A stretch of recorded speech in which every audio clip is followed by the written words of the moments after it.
Complètement gaga de la Corse, elle en a fait son lieu d'habitation principal depuis déjà 1 an, s'installant dans un moulin tout en gardant une péniche à Paris. L'animatrice a partagé des vidéos de son quotidien dans son village d'Occhiatana le 5 juillet 2023 sur son compte Instagram.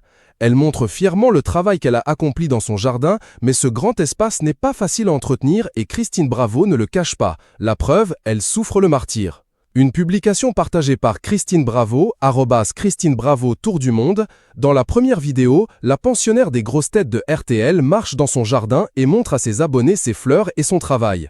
Je voulais vous montrer toutes les plantes que j'ai chouchoutées. Alors j'ai fait une déco, blanc, bleu, violet. Je trouve ça absolument sublime, raconte-t-elle en montrant fièrement les fleurs dans son allée. J'ai planté l'année dernière, notamment des rosiers iceberg, regardez, et évidemment des agapantes. Alors je pensais que les agapantes c'était pour la Bretagne, regardez, et des sauges violettes qui sont absolument sublimes. On est sur la fin de la première floraison.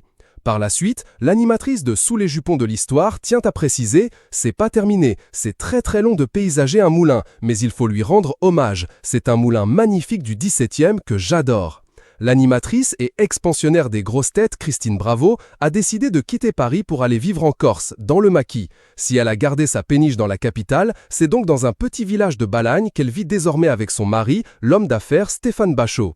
On vous fait visiter sa maison. Pour rappel, elle avait reçu des arbres, des plantes et des fleurs comme cadeau de mariage de la part de ses invités après avoir épousé son compagnon Stéphane Bachot. En description des 2 vidéos, l'animatrice aujourd'hui âgée de 67 ans précise tout et même que ce travail n'est pas de tout repos. Elle a écrit en légende de la première « Petite balade dans mon jardin, c'est un nom de taf et un lumbago horrible depuis déjà 10 jours. » Sur la seconde, elle continue à donner des nouvelles sur sa santé. Une publication partagée par Christine Bravo, @Christine Bravo Tour du Monde. J'avoue, je suis en vrac depuis samedi dernier. J'ignorais qu'un lumbago pouvait durer plus de 5 ou 6 jours. J'ai tout tenté. Ostéopathe, picouse d'anti-inflammatoire, baume, bouillotte, étirement. Là, je suis chargé à mort aux antidouleurs, limite stone. Mais il n'y a plus que ça qui marche. C'est ça le jardinage, grare, a-t-elle ajouté.